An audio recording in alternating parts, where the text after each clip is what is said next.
Greetings, Can you hear greetings, me? family. We are live. Welcome, welcome to the Sister Shanice Show. We are absolutely delighted to be coming to you with another very interesting discussion. As you can see, I've already got some of our guests in the house, and I'm going to ask them to introduce themselves to you in a very short while. But before then, can you put your phones on mute, please, if it's not already on mute?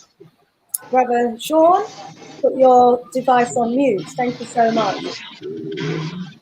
We're getting a lot of background noise there. So, Brother Sean and Brother Harvey, please put Yes. your phone on mute. Sure. Thank you so It's much. on mute, ma'am. Right. Apologies for that, family. Côté Caston. Brother Sean, please put your You say phone on what? mute. On mute. Let me just remove our brother while he mutes his phone. Okay, my apologies for that. I'll just allow my brother some time to find the mute button on his phone. So rise up, everybody. Let's get the show on the road. We have a lot to be discussing today. As you know, hang on, where am I? Here am I. As you know, we've got a really interesting topic for discussion. But, you know, I also have my brother Sean, who is coming live and direct from Haiti. And we want you to hear from him, family. So we're going to be bringing him in during the early part of the show. In the meantime, as you come in the house, please rise us up. Please let us know where you are watching and viewing us from. We welcome you as we always do. Let me rise up, Brother Harvey in the house. Rise up, Brother Harvey. Take yourself off mute. Greet the family. Rise up. It's beautiful to meet the family. I can see you all joined us together today to be blessed and to be really experience this amazing conversation. Rise up, tune in, share, invite your friends and families, come in and listen to this beautiful, amazing show. Thank you so much, Brother Harvey. Great to have you in the house. Certainly looking forward to the discussion. Dr. Abu, rise up, Dr. Abu. Budum, Sister Shanice, Brother Harvey, well, if a vibration to you. And rise up to Brother Sean, who will soon join us. And rise up to our beautiful family in the audience. And just give thanks for life, man. Good to be here to know that we are on our platform.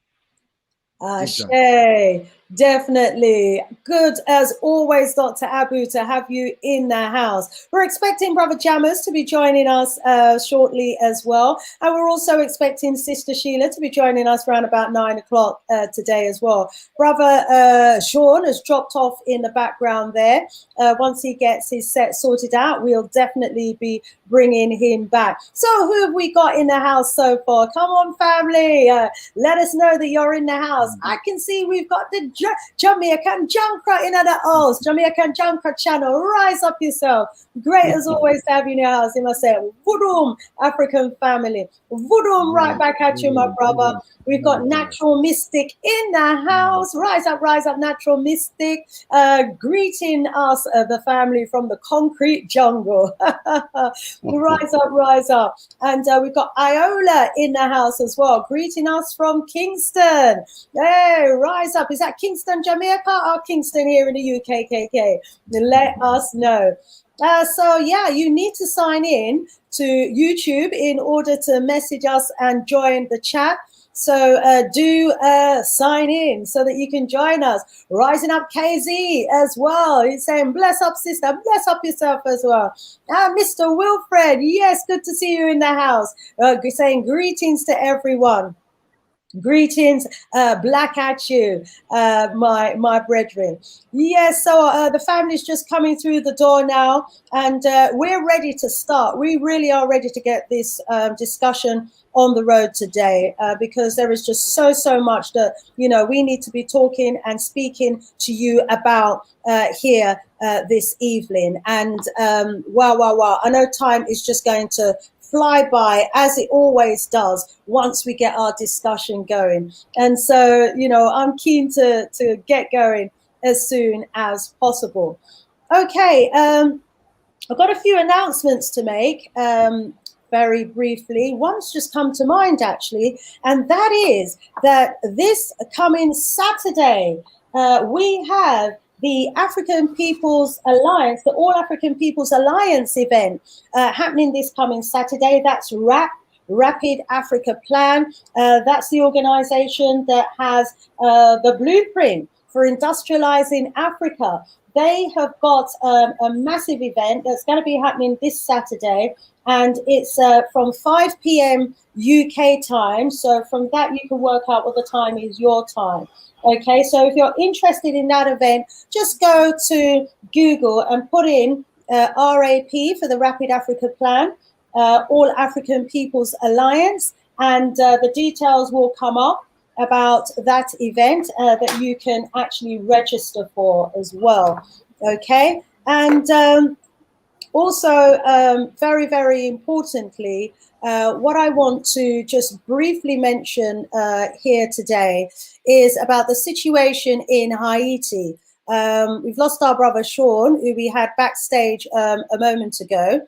And, you know, it's really important that I actually share with you what's going on out there. So let's get the family in the house so we can begin to have that conversation now, actually, because wow. Our people need to know what's happening. You need to know what we're trying to do as well to address the problem. So we're not just talking about the problem, we're also talking about how we as a family can help and support our people in Haiti as well. So many of you have probably seen those really awful images of, you know, the American, I don't know what to call these people, on horseback. Yeah, there were, oh, here we go. We've got our brother Sean back. And you're echoing, my brother. Your audio is echoing. If you've got two devices on, please turn one of them off, okay? Please put okay, if you've got another device on, maybe you're watching YouTube in the background, please put that one on mute. Let me allow you, my brother, to tell us a story about the situation right now in Haiti, because you're there on the ground. Come in, please, my brother. Take yourself off mute. Okay. Yes. Yeah. How is everybody? We're good. We're good. How are you, my Okay. brother? How's our people in Haiti? But the reality to make a real picture of what is it is very sad. And to be true with you, the situation is very complicated, and thing that someone even could not imagine is what we're living over here. And as you can see, there is so many difficulty even to find a place that is, when I have a wide connection to talk to you, everything is very, very difficult over here. And what we're living here, it's something that was planned, very planned by the imperialists. That means the Haitian situation, what the Haitian people living today, this is something planned by US imperialists. This is something planned by French, and the disaster or what we're living here is it's something planned. And even the earthquake, we know there is natural disaster, but everything that happened to Haiti, I'm telling to you, my sister and my brothers, it's something planned. Those people plan is to destroy this beautiful land. And right now, Oh no, we've just lost our brother there. Dear, oh dear. As soon as he comes back, family, I will bring him back on again. So our brother was telling us, you know, that it's no coincidence about what's happening in Haiti. You know, that earthquake wasn't a coincidence. You know, it was by design. We know that the Western countries actually have weather manipulation weapons, and that they can use the weapon, the weather, as a weapon. You know, and we were just talking before we went on air, actually, my brother Sean, that the Europeans have never ever forgotten the humiliating defeat that they suffered at the hands of Dessalines, Bookman Dotti, Toussaint Louverture, you know, and the fact that that incident actually gave rise to the rest of the Caribbean and then Africa, you know, to claim their independence. And so when we see what's happening to our people in Haiti, family, it's not by accident, it's by design. Yeah, they murdered and assassinated the president. Then they were hit by an earthquake. Then they were hit by a hurricane. And now there's major destabilization happening on the streets of Haiti. Now, my brother, let's go back to you for an update. Yeah. Everything was designed, as you were saying it, Sister Chanice. Even the assassination of our former president.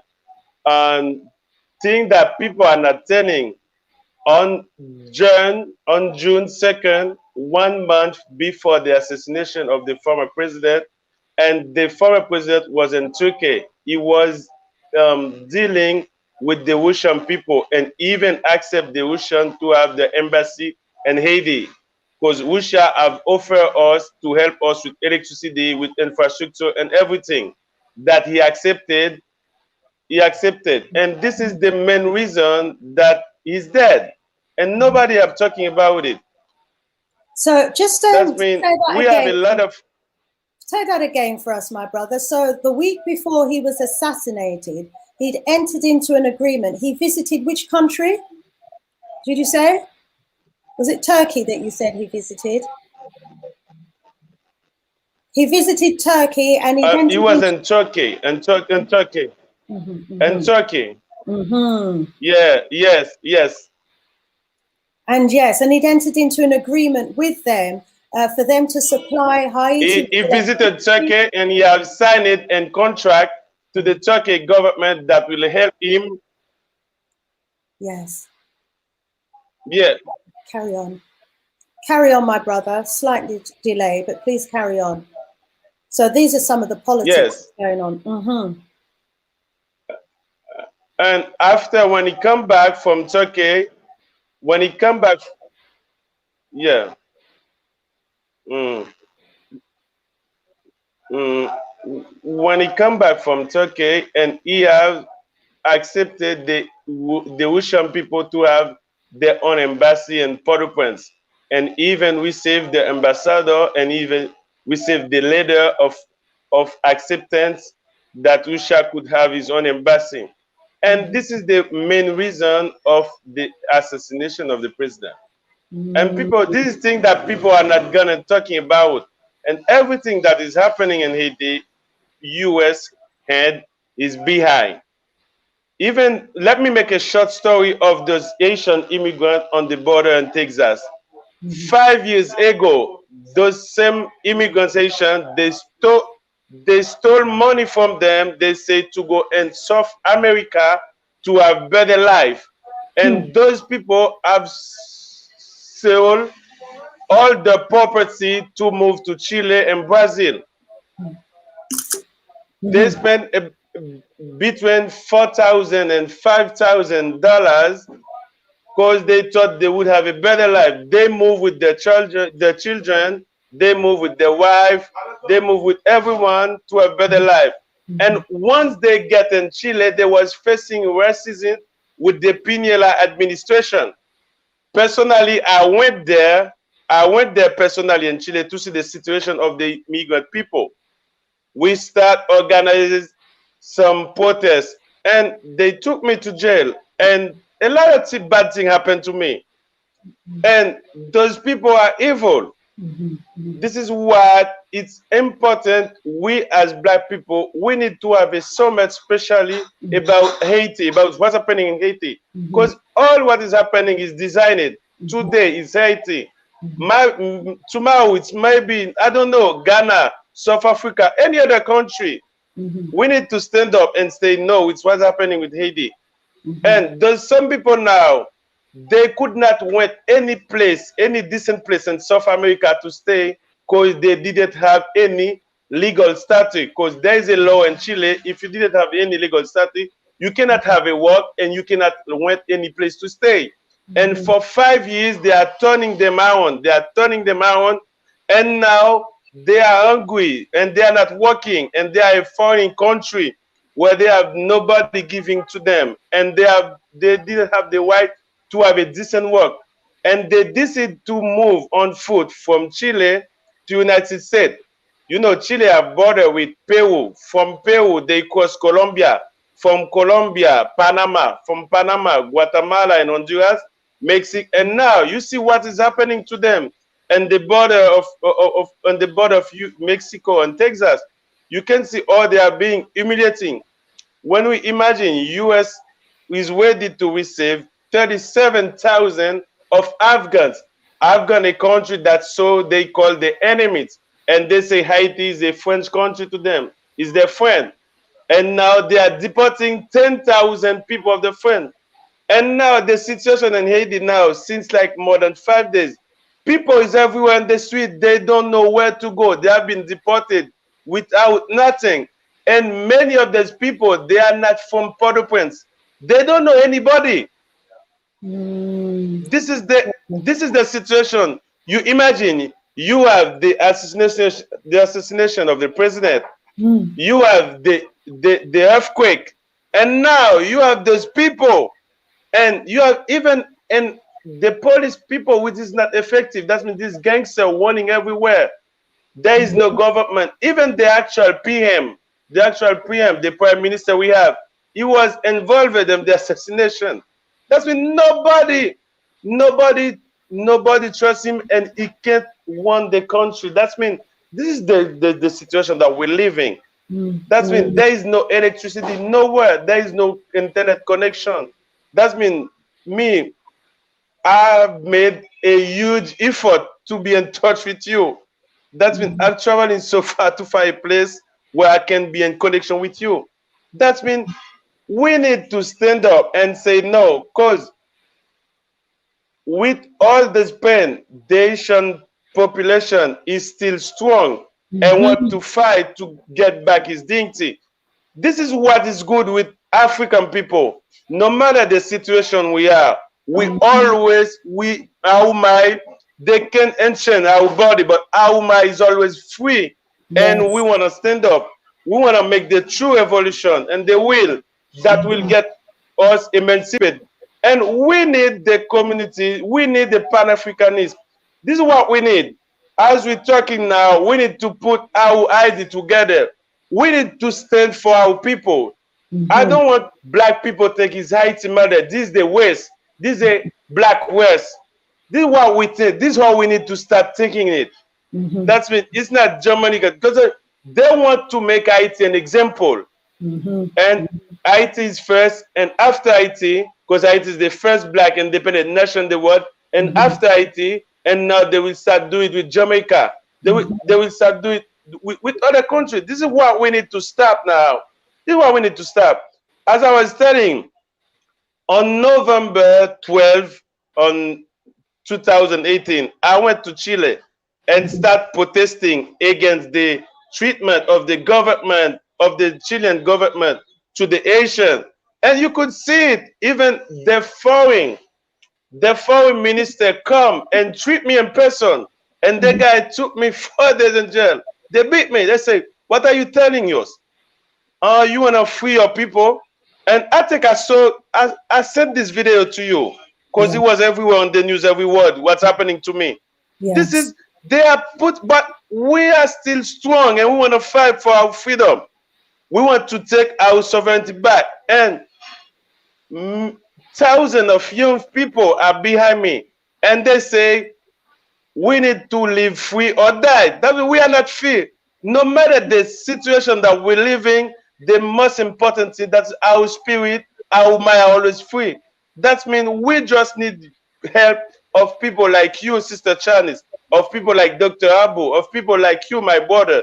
We need to come together with ideas, with plans, with strategy, or we can reverse the thing. This is what we need today. Because it's impossible, it's inadmissible. Port-au-Prince is from less than 1 hour and 45 minutes than Miami. And living, we're living. People are not People are not eating. People are spending 3 days, 4 days without eating. I'm not saying, when I say without eating, is nothing. It's not you find something. There's nothing. We So, can't allow this.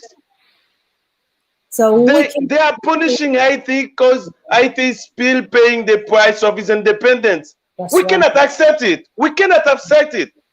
Each time those people are mentally sick, they have a mentally sickness. They need to know they need to know things have changed. So we're seeing in the chat, my brother, Haiti wanted to be a part of the African Union, but they got rejected. How could they reject Haiti? This is what they need to understand. They need to understand. And then embrace Israel. It makes absolutely no sense at all. I want to rise up the brother from Uganda who's saying, Uganda. Sorry, please put your phone on mute, my brother Sean. Getting a lot of feedback from there. He's saying that Uganda would welcome the people of Haiti. This is what we need. We need the African governments to come together and absolutely condemn the situation that's happening in Haiti right now. Condemn the external interference, the hidden hand, that's responsible for arming the gangs on the street, that's responsible for causing the destabilization, that's responsible for orchestrating the assassination of the president, the legitimately elected government. We have to come out and condemn all of this. I did put in the chat, and let me put up the link. There is a link, family. We're going to do the best we can. We want our brothers and sisters of Haiti to know that we care. We want our brothers and sisters of Haiti to know that we are going to pool our finances together and help and assist them in the best way that we can. We've been working with our brother Sean on the ground for well over a month now, probably about 6 weeks or so to 8 weeks since the incident. And he and his team have been doing an incredible job on the ground. And he's been sending me regular videos and regular pictures and updates of what's going on. And the money that we've been sending down has been feeding people. It's been, they've been able to go to market, get trucks, get whole heap of bananas and things from the farmers. And they have to go to great lengths to try and get some of this food to the people in the worst affected areas, where even the roads are unpassable by trucks. They put food on donkeys to send round those broken edges of the mountains to get to the people in remote villages. There is, if any little we can do, we've got to do it. So family, we're having a fundraiser event this coming Sunday, and it would be absolutely awesome if every single one of you was to buy a ticket and join us for that fundraiser event, so that we can show the people of Haiti that we care. And we also have a GoFundMe. If you can't join us on Sunday for the event on Sunday, then you could actually help and assist by, donating to the GoFundMe account that we have set up. So I'll just put that one on the screen. It's in the chat now. Please, even while the show is on, go to Eventbrite and buy your ticket. Go to GoFundMe and donate even a little. We were hearing from Sean earlier on my radio show today, and he was saying, telling us that the same people who'd sold up everything, to go to Chile, are now in the situation where the Chilean government are sending them back, but they've got to buy, tickets, airplane tickets to come back. So we, want to do the best that we can to support them in the best way that we can. Rise up, Brother Jughead there. Thank you so much for your support. He's saying, hi, Sister Shanice and the rest of the panel. Check out Dr. Dr. W. Robinson, DNA of the Races. Global. Okay, you've got it there. Patterns of linkages, disequilibrium at the CD4. So, the lesser beings, I think it's probably talking about these people as being lesser beings, because you have to be inhumane. You should be able to stand by and watch the suffering of another human being and not feel in any way, moved to want to do something about it. What say you, Dr. Abu? You're on mute. Voodoo family. Voodoo. All the time, to each and every one. It's it's painful. It's painful to hear these things, you know, to know that the people them are suffering, you understand? But when I see Haiti as a tree that has been engraft, things engraft on it, and the tree doesn't benefit from the engraftment. You know, one of the biggest engraftment in Haiti right now is Christianity. You know, remember, Christianity never freed the Haitian people. It was the African spirituality. That's right. You know, and the people them give up, give up their things for something that is synthetic. So sometimes you have to realize that, you know, you reap what you sow, man. You know, it's full time. If full time we stop wallow in the same pit and don't realize that we cannot get freedom from our people and turn around and throw it away and expect live in freedom from these European. You understand? You know, this is what happening not only in Haiti, because where the Dominican Republic is one land. That's right. So Yeah. how comes it doesn't affect them? You understand? You know, it's because of the the colonial virus that affect us all, whether we in the Caribbean or Africa. The reason why Africa can't even pay attention to what's going on in Haiti, because most of the African leaders are so Europeanized, them even lost their own Africanness. Their own behavior towards their people is not of Africa doing, that is of European doing. Some of them are so French than African, some of them are so brutish than African, some of them are so American than African. As a matter of fact, some of them are more even Chinese than African. And we have to realize, you know, and I go back to the Haitian people, you know, if Bookman Duty can say, throw away the image of the oppressor, the Haitian people must ask themselves the question, have you throw away the image? You understand? Because some of you down there are still worshipping in the things from Rome and still looking on the Pope as your savior. And these are the poison. These are the poison that affecting the Haitian people, you know? And those are the virus that is affecting us all as African people on this planet. We are addicted to white privilege. Vodum. Rise up, Dr. Abu. We hear you on that. Part of the problem is our addiction to whiteness, addiction to Christianity, and addiction to everything else that they have indoctrinated us with. And clearly, we're not in our right African mind, because if we were, we would throw all of that to one side and be quite clear about what we need to be doing. Let's go over to Brother Arvi. Rise up, Brother Arvi. What say you about the situation in Haiti right now? Rise up, my sister. It hurts. It hurts. Thank you so much, Dr. Abu, for that, and Mr. Jan for really giving us that powerful message.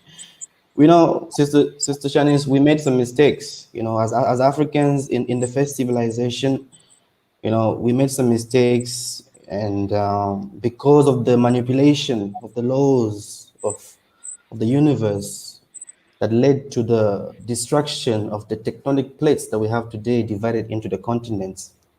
And a few of our brothers and sisters, unfortunately, when the continents were divided, went to other places where it was much colder in areas, and then due to the situation over there, they lost their skin pigmentation. So the people that currently rule the world at the moment, that is dominating the world, that is destroying Haiti today, they were not supposed to be on the earth, you know. But due to our own manipulation and our own disrespect of the laws of the universe, we brought this inhuman people, because we don't understand how can a person kill 1 million people and not feel anything. This is the questions we're asking, because they are not humans. You know, they first landed in the world in Atlantis. If you remember the story of Atlantis, There were people that invaded, that basically landed in this region of Atlantis, and they began to manipulate the laws of nature. And then because of that, Atlantis was destroyed, with nuclear weapons. So there are some people here, Sister Shanice, Dr. Abu, that are not supposed to be on the earth. And we made some mistakes to have them here, and they are absolutely destroying humanity. The first came in Egypt, they destroyed us with their gay Alexander the Great. Our ancestors ran all over across Africa. Today, they took our identity and they call themselves the Jews, the perfect Jews. They are the ones that rule the world today. And unfortunately, they want us off the face of the planet. So if we don't come together, it will be very difficult.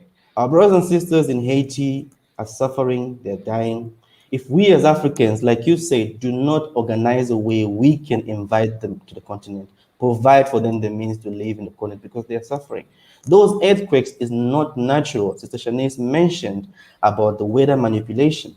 Atlantis drowned because of the nuclear manipulation underground. And this is exactly the same thing that the French did in Haiti underground to provoke an earthquake that killed so many people. So if we don't come together as Africans, I'm really sorry, it will be the end of us. So it is very critical. Please support the cause in Haiti. Attend the event, do the fundraising, because if we do not solve our own problems, nobody will be able to solve it for us. Grand Rising. Rise up, my brother. Absolutely agree with you on that. We have to do for self, so we will be organizing a summit so that we will have all day to talk about what's happening in Haiti. And we will be, calling on some of our brothers and sisters to, share with us what's happening on the ground and get some ideas about what we can do about the situation. We need solutions. We need the African governments to intervene. We need CARICOM to intervene. We need to organize to intervene. It's time for action. Yeah. And if every single one of us did the best that we could, we would be some considerable way down the road to saving Haiti. Because remember, as our brother said, it's Haiti today, but tomorrow it could be your country. And unless, we come together and stop allowing, these, how are they described in the chat? These unfortunate beings. If we don't put a stop to the hybrids, the descendants of those Neanderthals, from continuing to ravage and savage us and savage the earth, we will be wiped off the planet because that is their plan. Yeah. I don't subscribe, to be honest, with the out of Africa theory and that we're all one race. No, we're not all one race. What's happened is I subscribe to the fact that, as they say, they are descendants of the Neanderthals. And when the ice cap melted and those Neanderthals poured out of the Caucasus Mountains, they started raping and cannibalizing and savaging all the Africans that were in that region. And there was some interbreeding that happened as a result of the rapes. And that interbreeding continued for thousands of years as they savaged and as they ravaged and committed genocide across the face of the earth. But the raping and the mating and the mixing, has put a little bit of humanity into those who have mixed considerably with us over the centuries. That there's still those, who haven't really mixed to the extent that some have, who still hold on to their beastly, sick, warped mentality. And as a result of that, and unfortunately, they tend to be the ones in the higher echelons, who don't mix and are still more of a Neanderthal than they are the human side, the African side, and the DNA bears all this out. So, for those who don't know what I'm talking about, just go research the Neanderthals.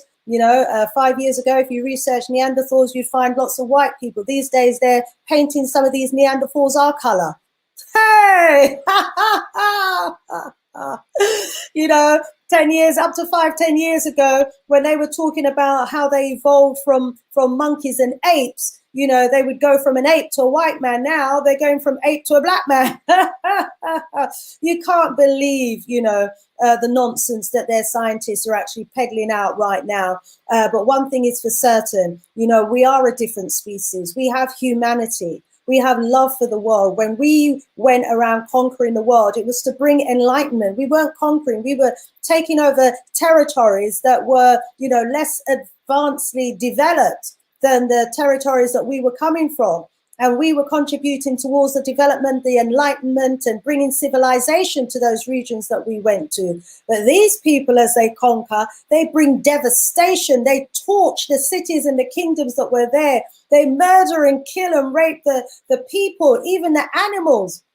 They will kill, you know. So they are a different set of people, and you know, we can't get it twisted. As you see, we've lost our brother Sean there. So please do support our GoFundMe, and it would be absolutely wonderful if everybody watching this evening was to get a ticket for our event. I've posted the Eventbrite link in the chat. You know, please do get yourself a ticket and support our fundraiser for Haiti. It's going to be an amazing event. We've got artists, they've got musicians, we've got speakers, we've got international guests, we've got guests from St. Vincent as well, because we're supporting them too. But most importantly, you know, none of what we've organized is going to be worthwhile, family, if you're not there. So please do get a ticket. And, you know, if you're in a position where you have the ear of your African government or your CARICOM government, you know, please do, you know, impress upon them the need to do what they can to help and support Haiti. We'll be continuing to raise this profile for as long as needed, and so that our people get the support that they need. Thank you so much for that diversion. But I'm sure you would agree, family, that, you know, the urgency of the matter is such that we have to discuss it. Thank you so much. Okay, right. Well, without further ado, we are going to be going over now to the main topic for discussion today, which is money, money, money. Why is Africa so minerally rich, yet the people so impoverished and poor? We've got our brother Avery in the house, who's going to be leading on the discussion. We were expecting you to be joined by a colleague of yours, Alassis, but I don't know what's happened to him, but hopefully Alassis will be joining us as well. But for now, family, we've got our brother Avi, who's a student and servant of the Holy Spirit. He says, for the awakening of the Black conscience, Makuku, Matatu, Mawele, Wela, Congo, our brother Zola, Ngungu, and Lendu. The 3 pillars of spirituality: love, purity, and justice. So that's what he's about. But he's going to be leading our discussion today on the issue of money. Take it away, please, my brother. Bayenge, bayenge. In Congo, we say mbote. Mbote means hello. Mbote. Yenge, yenge. Yenge. And then we say ingeta. Ingeta means, you know, we shall overcome. We shall definitely overcome. Ingete. We definitely will overcome. Ingeta. Absolutely. My name is Avi. I'm your brother. I love you all so much. Those are watching us today. It's an honor to be on the Sessionist show. I'm a big fan of the panel. I love Brother Germans. I love Dr. Abu. Absolutely. I miss Sister Sheila is not here. I wish she was here as well. She's coming. She's going to be joining us. Watching us, it's an honor to have you all coming here. My name is Avi. I'm from Zola Bantu.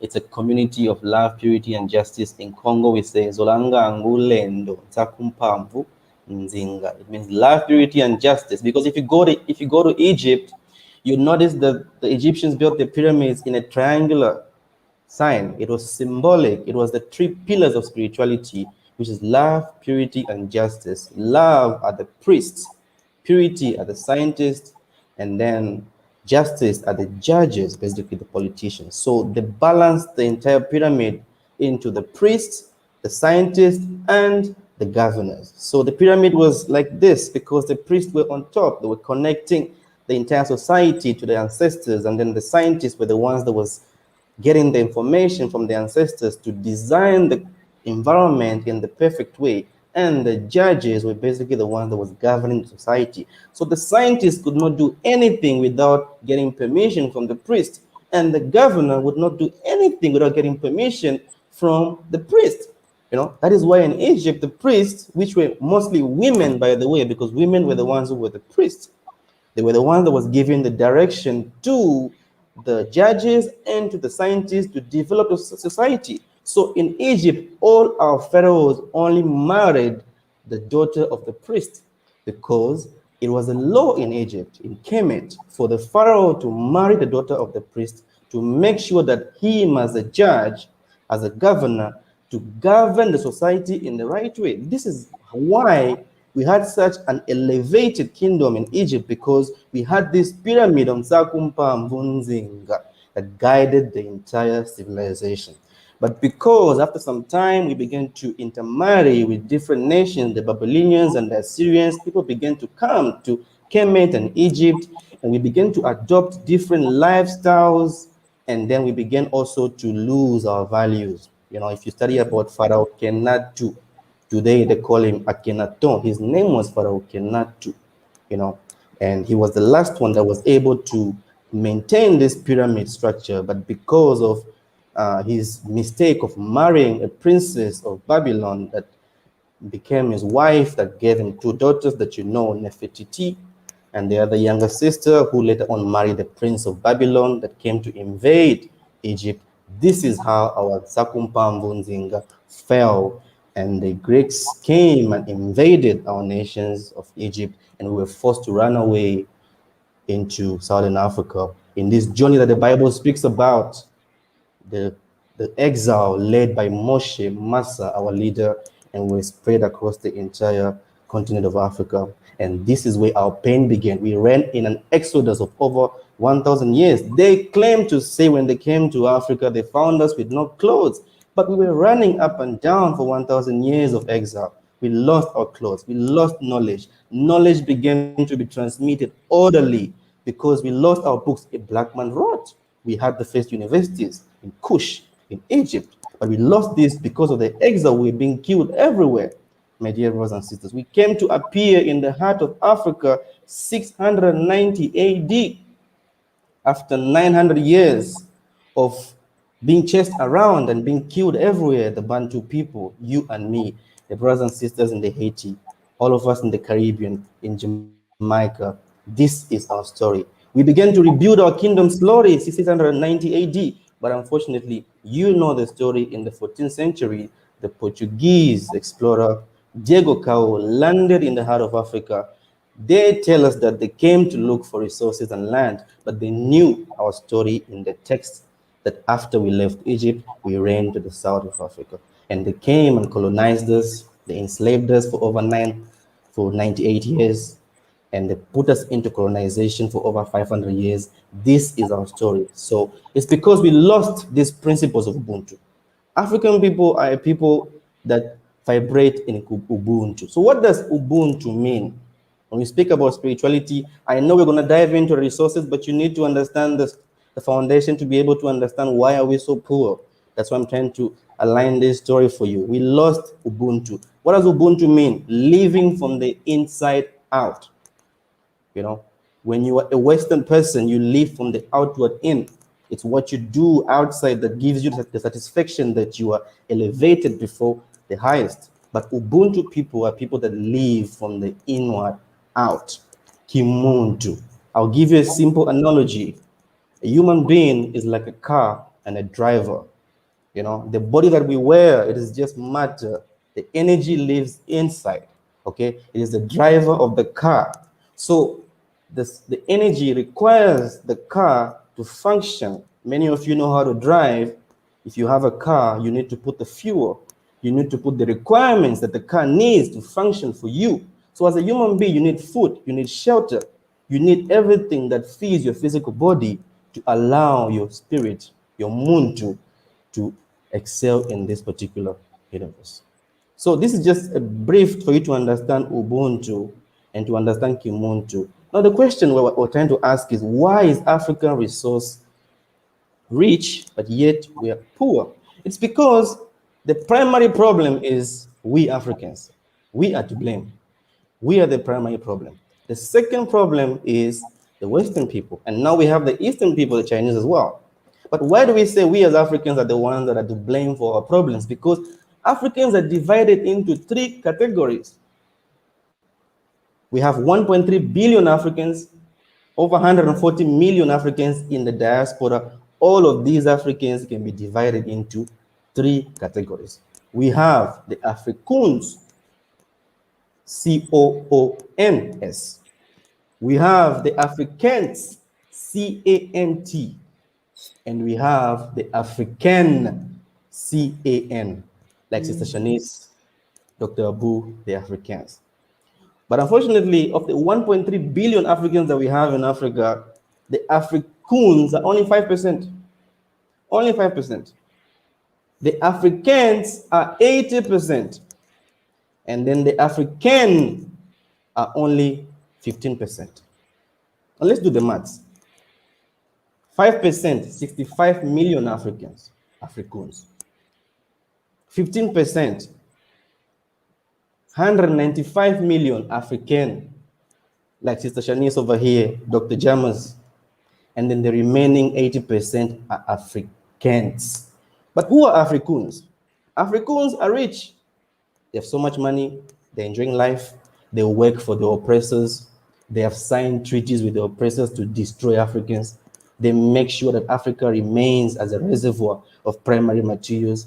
Most of them are politicians, rich businessmen and women, celebrities, Western educated intellectuals in the paradigm of the West. They have a degree in Cambridge, Harvard, very, very intellectual people working for our oppressors.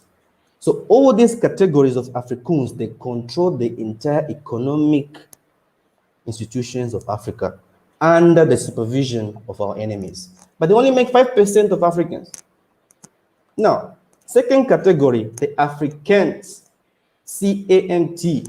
They are poor, uneducated, ignorant, locked in dogmas and precepts, in mental prisons of religion. They believe in a savior in the sky. They believe in a man that died for them on the cross. Allah Akuba. They can jump into the mall, blast themselves, waiting for 72 virgins in heaven. They are kept in propaganda, in media distraction. They easily vote for Africans. Africans love Africans. Africans, when you bring them money, they will vote for you because they are asleep. And finally, we have the last category, which is the Africans, like Sister Shanice, and you who's watching, who understand the issues of Africa, who's making an effort to change Africa. But the Africans are hated by Africans. Africans don't like us. Africans like to kill Africans. Patrice Lumumba was killed by an African. Thomas Sankara was killed by an African. Steve Biko was killed by an African. Magufuli was killed by an African under the influence of the enemies. But unfortunately, also within the Africans, we also have our own faults. We don't like to unite. We don't like to come together. We are Africans, yes. We don't like to come together. We don't like to unite. So these are the three categories of Africans. Judge for yourself, where are you? Are you in the African? Mr. President, are you in the African? Are you an African or are you an African? This is the problem why Africa is so rich but poor. Why? Because the Africans control the entire economy of Africa, directed by the West, directed by the Americans, directed by the Europeans, directed by the Canadians, directed by the New Zealand, directed by the Australians, and now China is part of the cake. And then you have the Africans. The Africans have no choice because the Africans, they are mentally extravated. They're in dogmas and precepts. Many of them are religious. They fast 40 days a night, but they're Africans. They can't do anything. But the Africans that you and I, we are very few trying to wake up the Africans. So the only way we can be able to make Africa rich in resources is if you and I as Africans can wake up the Africans, because can wake up the Africans, I'm sorry. The Africans are only 80%, a large number of Africans, 800 million Africans. If you and I, Africans, wake up the conscience of the Africans, then we can overthrow the Africans. I hear people say, Madam Shanice just said, speak to the African governments, but African governments are Africans. They will never sit on the table with you and discuss with you on anything, because an African, one of all, spiritually, he has sold his soul to the devil. He will never work with you. And Africans believe that life is YOLO. You only live once. Make it now. But African believe that life goes on. Just like you plant a seed in the ground, you come back. So I don't need to have 5 cars and 10 houses. No, I need to build a business for my family, because I know if I die 4 generations down, I'm back. I inherit my own proper production. But if you're an African, you think life ends right here. So my dear brothers and sisters, we as Africans, we need to wake up the Africans, or else we'll continue to be poor and continue to be the reservoir of primary materials. We have nothing to do with the Africans. Africans can never change. You never take your project to the governor or the politician to hear you out. He will never do anything for you. Our only hope are the Africans, the 80%. Those that are going to church, believing in a savior in the sky. Those that are going to in religious. Those that are uneducated. Those that like to spend hours watching TV, media, being brainwashed. Those are the targets. Those are basically our target. And make sure, mind you, if you do not wake up the Africans, the West, they have a 40 billion, 50 billion industry to keep the Africans as Africans. The TV programming keeps the Africans as Africans. So, my dear brothers and sisters, this is what I have to say for now, for you to understand why we as Africans, no matter how hard we work, no matter how hard we talk. And lastly, the Africans like to talk. We like having Zoom meetings. We're always on StreamYard. We love talking and talking, but less of action. So I bless you and I love you all so much. It's an honor to be here and share this small message that I had for you. Sister Shanice, thank you. Thank you so much, Brother Arvi. Wow, you know, I've never heard those definitions and those groups before. Are you the originator of it, my brother? No. I don't take the credit. You should listen to Dr. Umar Johnson. He mentioned it once. Dr. Umar Johnson was the first to mention what I heard. He said Africans, Africans, and African. Oh, Those are the 3 types right. of Africans. Dr. Umar Johnson right there. Yes, I do tend to listen to our brother Umar Johnson, but I must admit that particular presentation that he did there must have slipped me.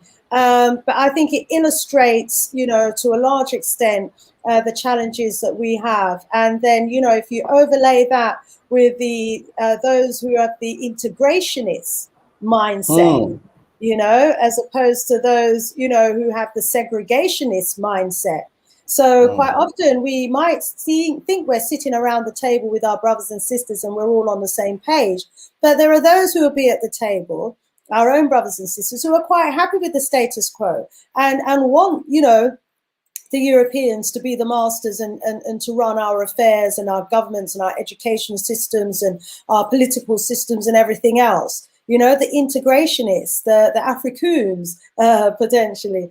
And then there are the separatists, those of us who feel that we can do better all by ourselves, you know, get out of our country, get out of our affairs, leave us alone to do, you know, us, what we want to do, the Africans, because we know that we can do, you know, and the Afrikaans, you know, that's a job and a half waking them all up, but it's a job that needs to be done. And so, you know, sometimes it can be a bit, what's the right word? I mean, it's almost maybe a bit belittling to say that the Africans do too much talking, but how else are we going to wake up the Afrikaans? Dr. Abu, if we don't talk, how are we going to wake up the Afrikaans? And, you know, what's your perspective on what Brother Avery has just outlined for us there? Have to rise up, Brother Avery, you know. Well said, my brother. Well, you know, and you know, from a from a young blood, you know, we need that form of energy. You understand? Because I've been telling them long time that all these Africans, you know, from the CARICOM, all of them, they can't help us, and we shouldn't even bother them for anything. You understand? You know, I was saying it over the years about these African government.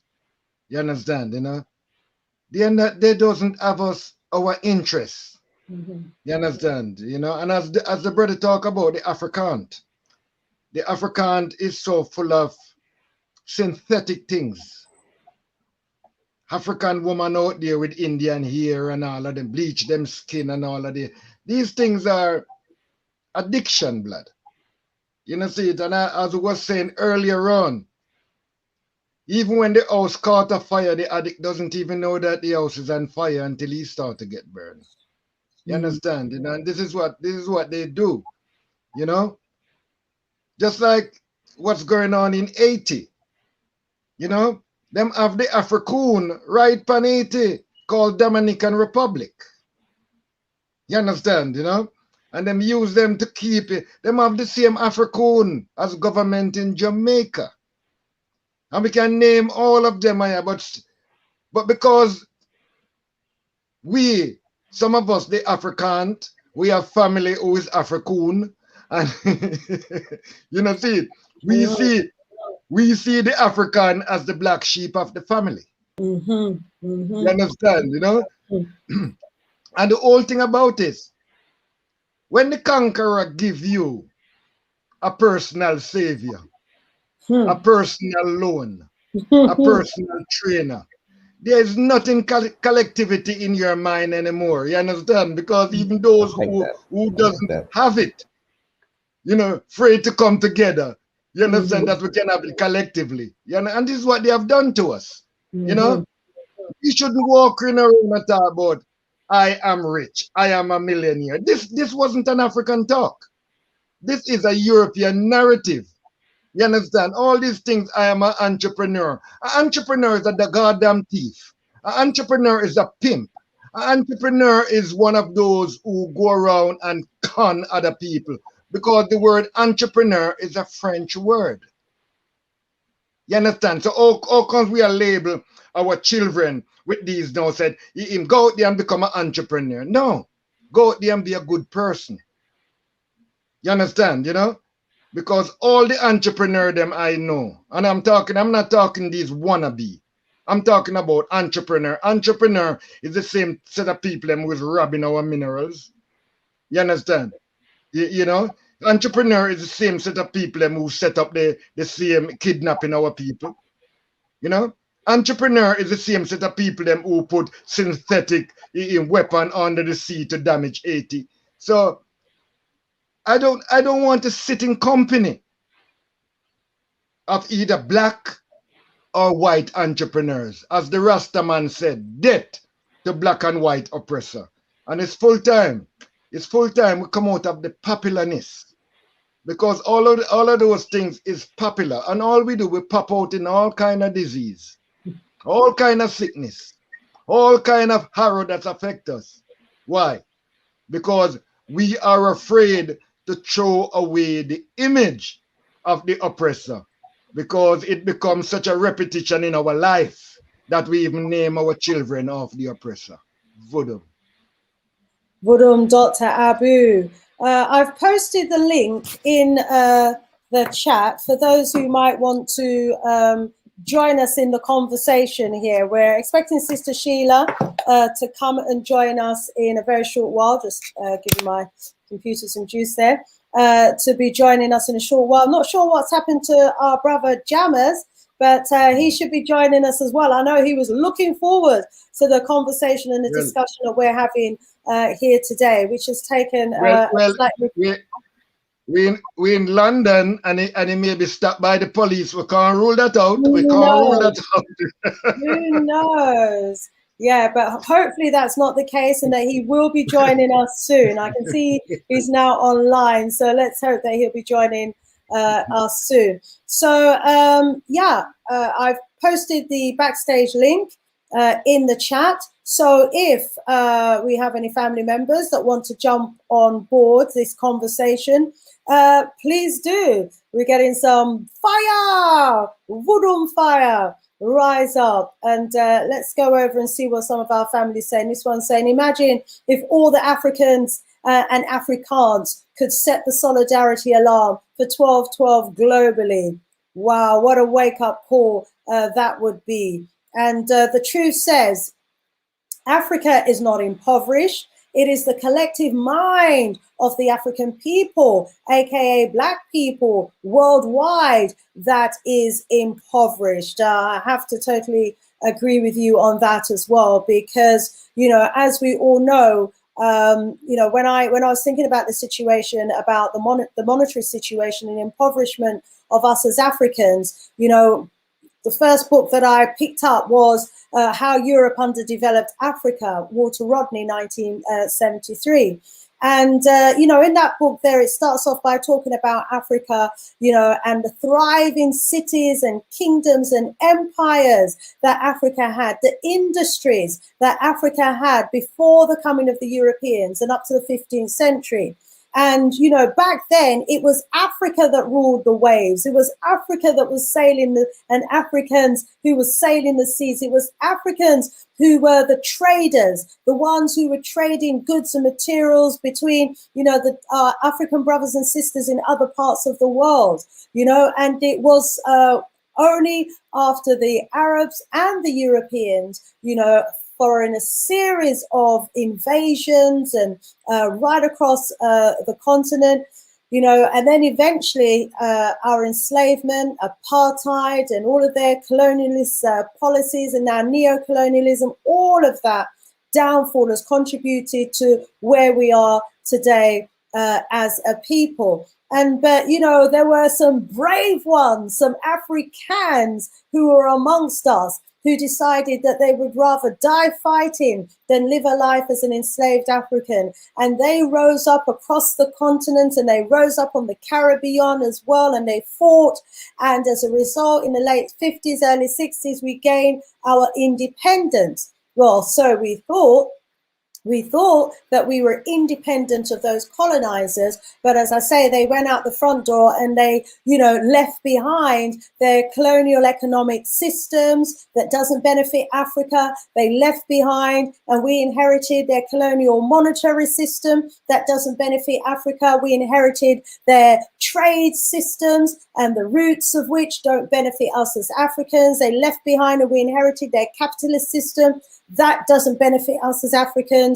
You know, none of the systems that they left behind actually benefit Africans at all. You know, they left behind a system where the rich continue to indulge in the wealth of the world, and where the majority of the people continue, you know, to suffer in poverty. And you know, this is a system that sees the resource-rich countries poor, but yet, you know, the countries with very little resources actually, you know, enjoying the wealth and the benefits that the land has to offer. So there's clearly something very, very wrong with that picture as well. I've got a little something that I pulled out that I'd like to just read here. I can see Sheila getting ready to come back.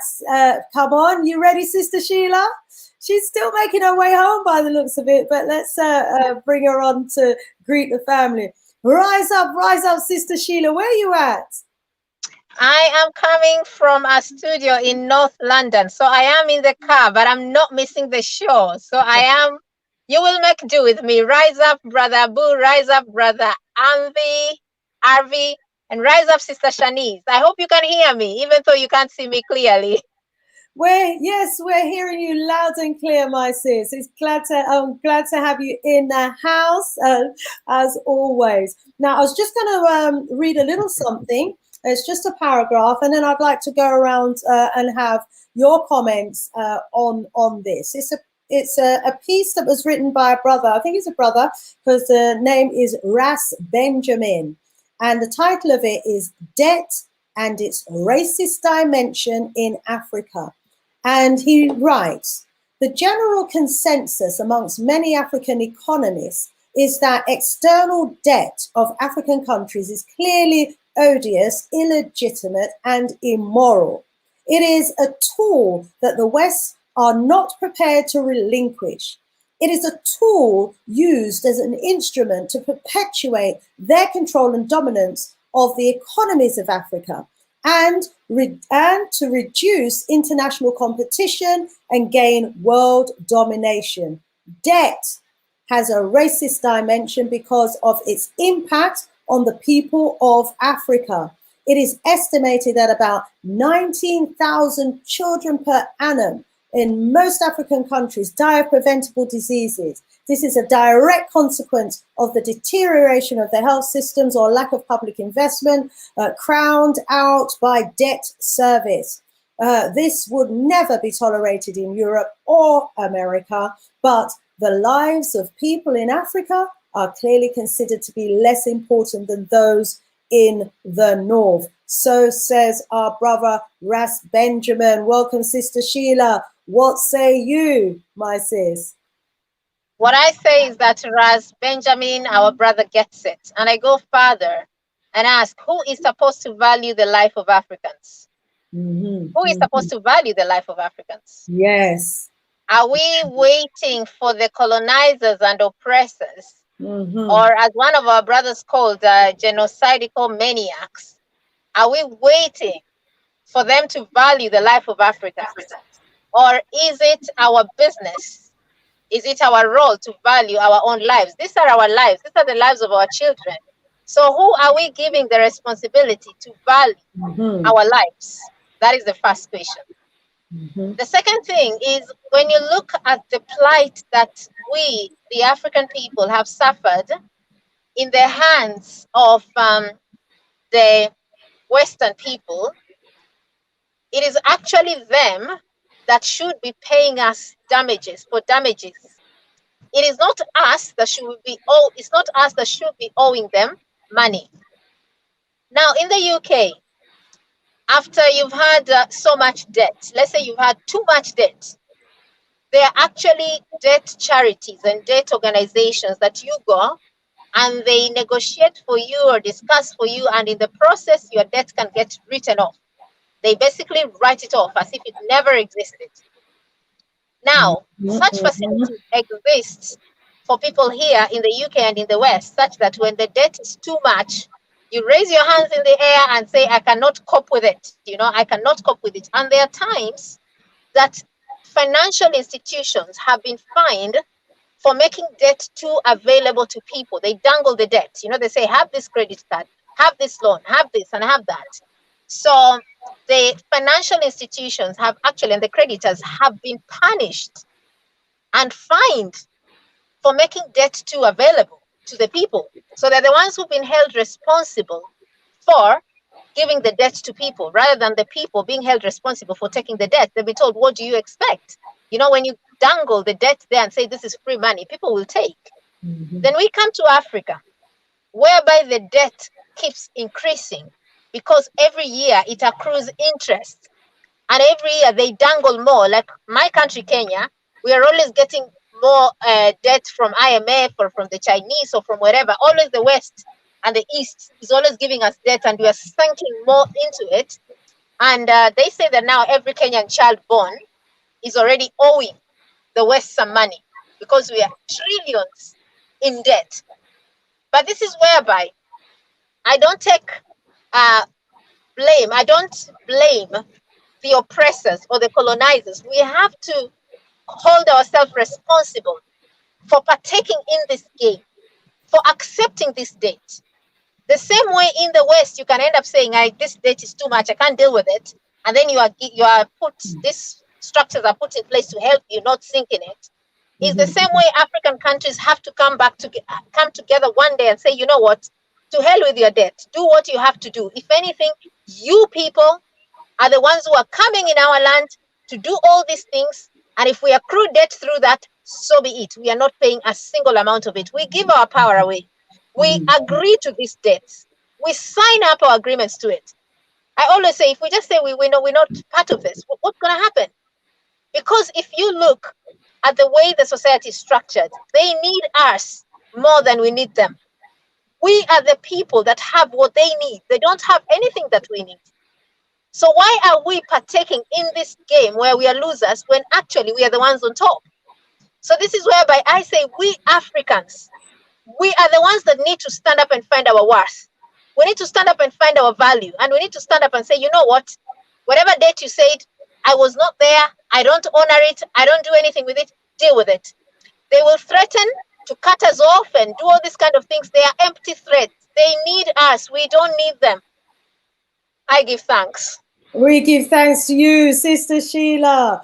They need us. We don't need them. Let that ring out in the ears of every African. They need us. We don't need them. And, some comments to that effect, have been made in the chat as well. I think it's King Jah who says, in the abundance of water, only the fool shall forever remain thirsty. Africa has everything it needs. Why then are Africans worldwide therefore portrayed as impoverished? Haiti has all it needs.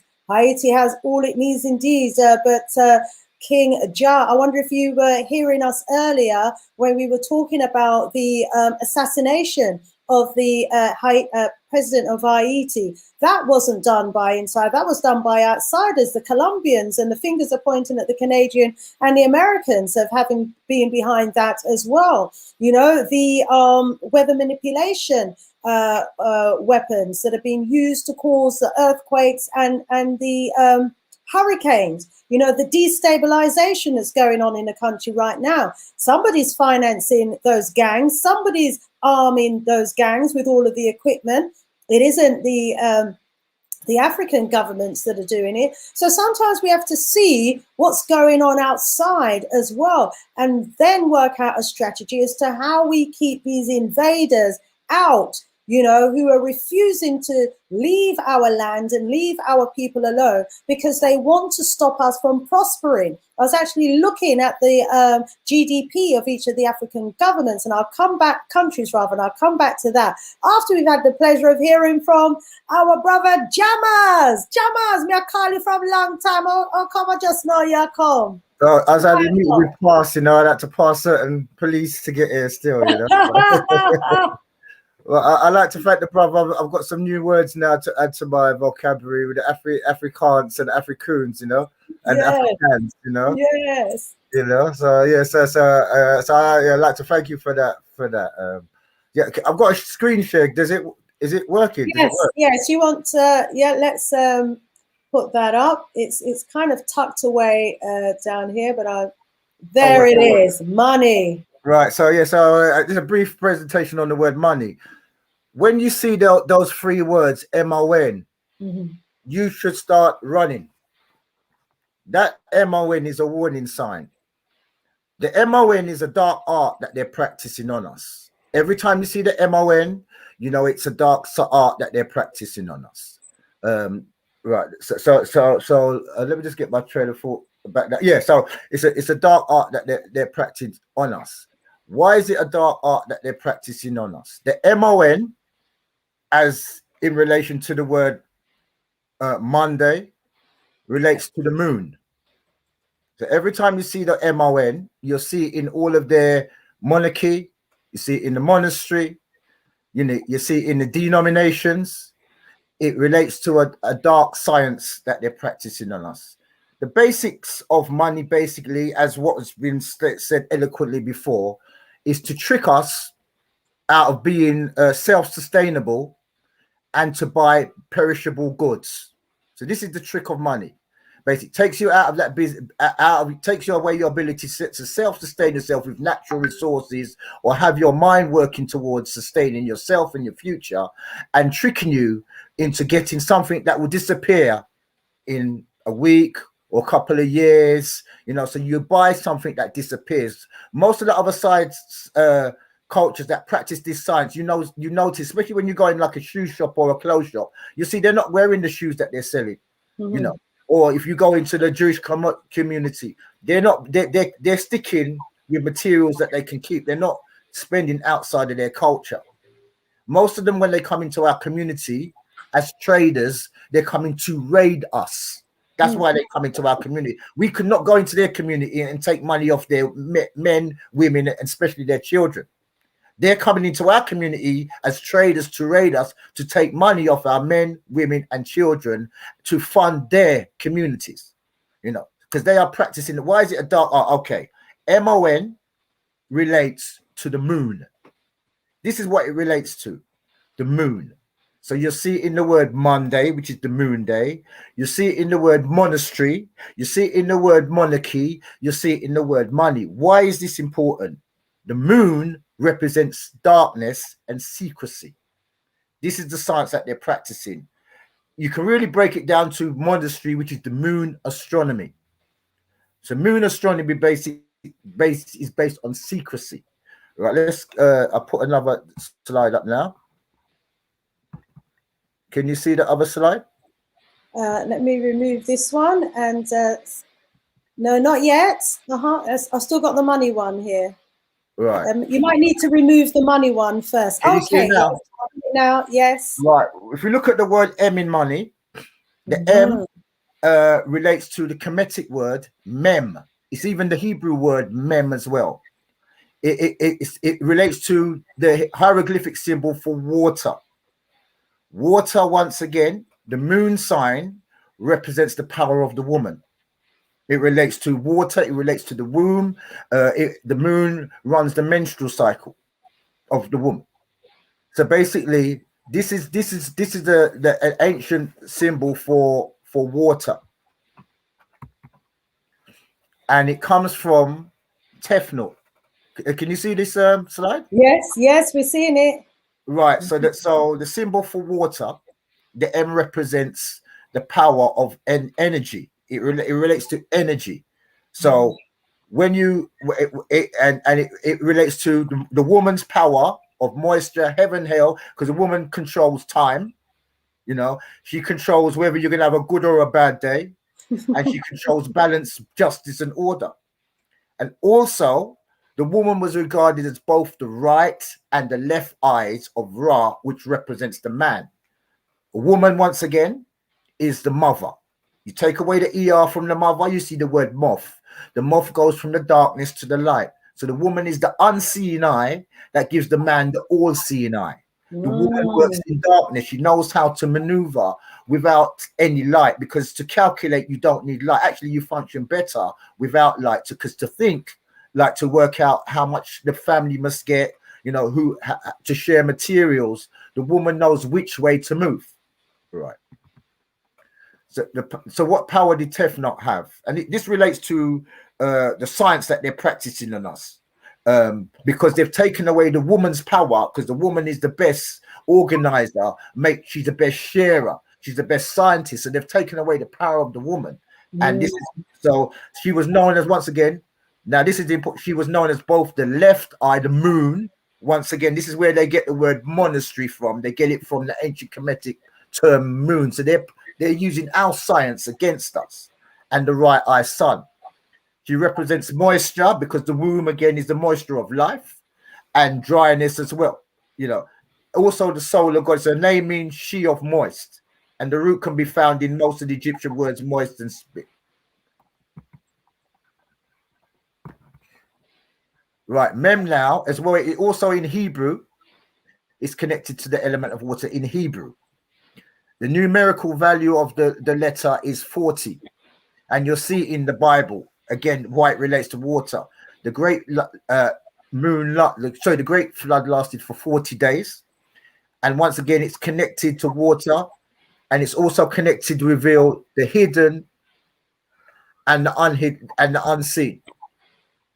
Right. So the M, once again, is the Kemetic word for mem, which means water. It's also the Hebrew word for mem, which means water. Mem equals water. Water equals currency, equals energy. So this is where you get money in relation to currency. Right. So that is just a. I'll stop the screen share now. So that's just a brief breakdown of how the M is a Kemetic word for spirit and currency, energy. Every time you say the word M, you're bringing power towards you. Hey, M. Yes, me, my, more, magnet, mother. That is a science of magnetism. The letter M is a Wow. waveform that brings energy to us. You know, that's why when you're saying me, you're bringing energy. When you reverse that frequency, you're pushing out power away from you. Wish, were, want. Want is you're asking for something else other than yourself. Me, my, more is bring. So that's the energy that's bringing currency down to you. So basically, once again, is to bring. It relates to the moon. So basically, when you're bringing the moon essence down, you're putting the people into darkness. Yeah, you're putting them into darkness. Moon also relates to one. It also relates to one. So basically, it's bringing people into darkness. When you're bringing people in, the Latin word to bring people into darkness is the word decline, deduce, deduct. So when you're bringing somebody down to darkness, you put the D in front of it, you see the word demon. You take the Y and E, you reverse them, you see ye, demon. Basically, you're working in darkness. So the basic science of Christianity is to bring you into darkness, because King James wrote the book Demonology. This is how it relates to the Mon. Demonology, once again, he believes in witchcrafts, fairies, and demons. So his antidote for his belief in fairy tales, dragons, and demons is the Bible. So it's the mind of a madman. So his cure for demonology is the Bible. So basically, their philosophy is they are born in the image of their father. Remember, it's not my father when you're saying a prayer, you're saying our. And when a group of people say, come to our house, it's not your house. So basically, he said you're born in the image, but you're born into sin.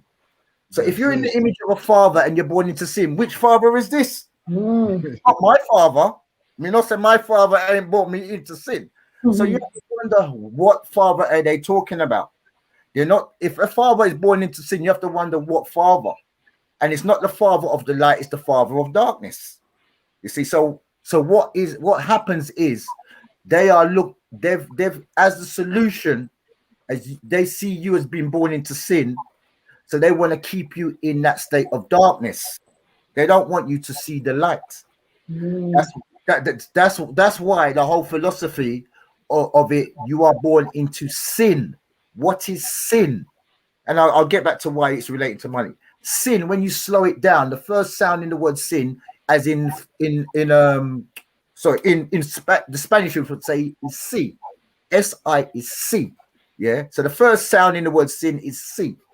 The next sound in the word sin is in, seeing. So they don't want you to see what's in the whole concept of what they're saying. Sin means seeing. Sin in Latin means to question. Another word to question is blasphemy. Because if you ask too much questions, oh no, that's blasphemy. Right. The next word they throw at you, because they don't want you to see, is the word wick, head. What you used to see in darkness, which they want to keep you in darkness, is a candle. What does a candle have? A wick, head on it. So they've used this language in reverse, because verse means to turn. Everything that they say, you have to really wonder who their father is, because everything they say is in a verse is designed to turn you. Say, turn. You have to really wonder. Everything that comes out of their mouth is said to turn you. Say, turn. So the whole concept of money is based on keeping you in darkness and tricking you to tricking you out of being self-sustainable and buying something that's going to disappear in front of your eyes. You buy some clothes and yeah, man, they're cool. After 4 weeks, gone. You buy your car, yeah, man, with somebody else's name on it, not even your parents' name. Yeah, man, boom, crash your car. Then they do fashion, so they're going to fashion something on you. So every year, these gentlemen of other people's families will come together and put a concept for you to spend more of this thing that's going to disappear in front of your eyes. So the whole concept of money, once again, is a dark art, is to bring you down into darkness, which darkness for them is secrecy and hiding, which relates to their DNA product of being fear, scarcity. Darkness to us is creativity. This is how we create. Light is a trick, because sometimes if you're trying to go from a room, from one room to another in darkness, you're fully aware, your senses are alert. When you've got light shining in you, that's all you can base your thinking on. So once again, money is a dark art based on monastery, and when you're bringing it down, demon. So you got the monastery, the demonastery. They're based in denominations, nations. You demonstrate. So everything with this mon on it, demon. That's what they're really about, to bring you down into darkness. Because this is how they can practice Illuminati, no light. So this is how they can do their practice to keep us in darkness, in this mono thing. And mono, once again, is when you're in darkness, you need a leader to lead you. That is why in a monastery, which is really moon astronomy, who are in there? Nuns. The Hebrew word for nun is what? The Hebrew word for nun is noon, which means midnight. That's why the nuns are dressed in black, and that's why they're dressed in black and white, because they're representing the moon astronomy, which is once again, so their whole philosophy is black and white. It's not who you really are, it's not who you really are, because boy, me look more gold than anything. And if you can't see what you really are, you're lost. You're deaf, dumb, and blind. So once again, money, once again, is one of their dark arts, one of the ways that sciences that to keep us in darkness. It's for us to take away our ability to sustain ourselves and trick us with the lights that they throw in front of us, or the cars, and they put a woman next to it, and the music. So it's a trick of the light, where they've tricked us to take out of our goods. And once again, all war, which is WAR, is fought against raw. Look at the word, reverse the word war, and you find out where it's from, to take our raw materials. And we talked about this earlier. The human race is a race after hue.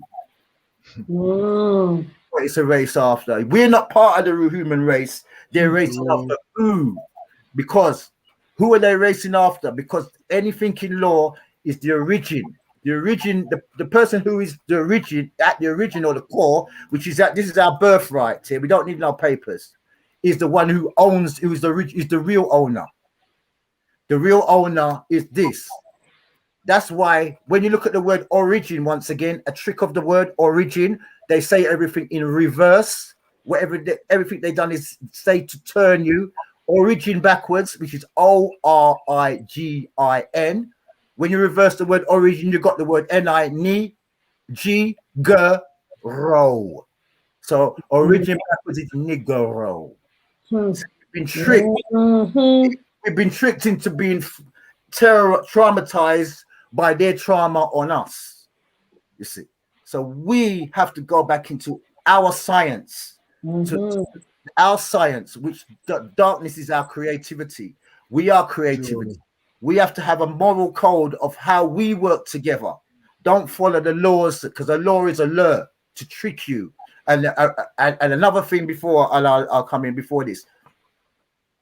When we can hear the sound, it's not hidden in plain sight, because the sight is the light. It's hidden in plain sound. Listen to the word true. To rue means to dislike you. When I rue you, I don't like you. So everything that is true, they rue it. They don't like us by the sounds that they make when you hear the word true. And when you let somebody who rues you in, it's going to end up in your rue in. So this is what we have. And then the ruler is the one who rules you is going to lure you into a trick. That's why it's called a ruler. So they're going to lure you into their tricks. So this is why we really have to understand and start to see who these species really are. Not the majority of them, but the minority of them are selling us an idea. And this is what the money, again, is all about, selling us an idea. The makers and the takers. They've become the makers and we've become the takers. So now it's time for us to take our science back and come out of this and create our own. Thank you. Wow, thank you, jammers. Oh my gosh, there's always so much to digest and dissect there in what you have been saying to us. So, you know, in terms of money being demonic and demon and, you know, taking us into a place of darkness, it rings true, that saying that money is the roots of all evil. What say you, brother Arvi? And I've got to leave because I've got to try and make some money, so I'm gonna have to leave early today. Yes, okay, rise up. I'll see you on Sunday. See you on Sunday, yeah. Yeah, fantastic. One last thing as well. The man is the solar system. The woman is the lunar system. They've tried to take the power of the woman. That's why they become lunatics. Hey. And the Ma star, which is the woman star. We are the Ra star. As the male, they want to be the Ma star, which is the woman. That's what's turning them to lunatic because they're trying to take the power of the woman. Teeth. Yes. Even teeth are roll. Rise up, brother jammers. We look forward to hearing more from you next strong. And have a good night. One love, my brother. More power. Brother Arvi. Hello. Honestly, that was absolutely awakening from Brother Jammers. My gosh. The power of languages. Power of language. That is so powerful. I think we need to start thinking of ways we can really get back to our languages, because our languages were pure. We're not totems in any form. You know what Brother Jammers has just showed us is that you can see the power of words, you know, and what we are basically speaking to ourselves.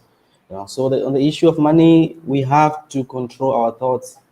It is the power of thoughts. We have to be able to control our thoughts, because the war is in our thoughts. The biggest war is the war of the mind, because the physical body that we have is just the vessel. Your ability to speak is because you have an entire world of words. In Congo ancestry say Nzaya Mpova. And your ability to think and formulate ideas is because you have an entire world of thoughts. In Congo ancestry we say Nzaya Ngindu. So the top 1%, all they have to do is just control your thoughts and then do what they want to do. So the advertisements, the constant, Rajamas mentions about constant buying of perishable things, all these things, is to control your thoughts, to make you act in a certain way, you know. So to be able to understand the micro, just observe the macro, you know. Water evaporates, arrives in the clouds, condenses, and becomes water vapor, moves in the clouds and then falls back as rain, you know. So every time you think, you emit an energy of thought. If it's positive or if it's negative, it goes to a particular realm where it gets reinforced, just like water rises and forms into clouds and falls back on you. So if the media is propagating a certain way of you to reflect and think, and all of you in the mass, 90 million people, think in that particular way, your thoughts rise up just like water rises up and forms into a bigger, in the Greek they used to call it egregor, a large group of thoughts that goes out. So just by controlling your thoughts, they can control your actions, because your thoughts will rise up and form into a bigger thought that is called an egregor, and then when it falls back on you, you act. So buying and selling is simple technique. Control your thoughts, get it reinforced, and then all of a sudden you're in the shop. You find yourself in the shop, you don't know what happened. How come I'm here? Yes. And you buy it. By the time you buy it, and then you regret. So we have to control our thoughts if we want to be able to get ourselves out of the debts. We have to be able to control our thoughts and control our lives as well. Blessings, grand rising. Rise up, my brother. Let's go over to Dr. Abu. Dr. Abu. Wow. Budum family, rise up to Jammers, you know. Yes. And Sister Sheila and Brother Avery, you understand, you know? Yes. As the brother was saying earlier on, you know, The woman is so important. That's the pyramid. You know that if you turn the pyramid upside down, is the fallopian tube of the woman. Didn't know that. Learn something new every day. Really? You understand? This was how powerful we are before. If you look on the word market, it comes from markeep. Markeep was controlled by the woman. You understand? And these are the things. Them to me, Mansa Musa was a sellout. You know, I never see Mansa Musa as a hero of Africa. I see Mansa Musa as a sellout. Mansa Musa is what sell out Africa. Look on the state of Mali today. You know, see it and ask you the question. And this is what they use. They use this Africoon. Mansa Musa was an Africoon blood. You understand, you know? And we can name a lot of them like those, you understand? But our main problem, you understand, is because we're on a European male energy running the whole thing, and it's false. It's a false thing. If you look on all the religion, them is some man head them. You understand? And none of them is African. Not one of these really is African. They're all European. You know? So what it do, it call the woman energy and it make us sit down in our house and think say, money, we can turn our daughter in a whore because we get some money. We turn our son into prostitute because we make some money. We even start to even prostitute ourselves because sometimes when we not feel well, we still go to work. Even when we doesn't even like it, we still do it. So we have to realize until we get back into collective wealth, we'll forever prostitute ourselves for the individual.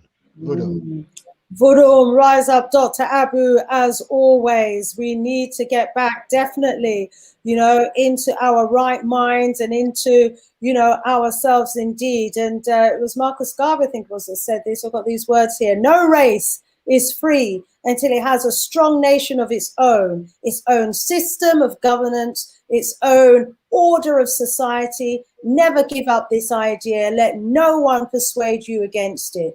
It is the only protection of your generation and your race. Hold on to the idea of an independent government and nation so long as other men have them. Never be satisfied to always live under the government of other people, because you shall ever be at their mercy. Visualize for yourself and your children and generations unborn of the race, your own king, your own emperor, your own president, your own government officials and administrations who look like you. But now that we have them, our own administrators, our own presidents and our own governance that looks like us, they're Afro-coons. What say you, Sister Sheila? I say I have learned so much today, including the word Afro-coons. It's a brilliant word. It captures it quite well. Yeah. But I would say, I would just add on what Dr. Abu has said, whereby we need to have that collective wealth. One of the problems that we have now as an African people is that we become very comfortable with poverty. Poverty has become a virtue in which we embrace. We are the people that see blessed are the poor as a good thing. And as Brother Having has said, what we think, our thoughts, is what makes our reality. So if we think that poverty is a good thing and we think that you are going to be rewarded in heaven because, the poor they'll inherit the earth or they'll see God, but there's some reward. Christianity says about poor people and what great things are in store for them when they go to walk in mansions paved with gold and all that kind of nonsense. What happens is that we become very much at home with poverty.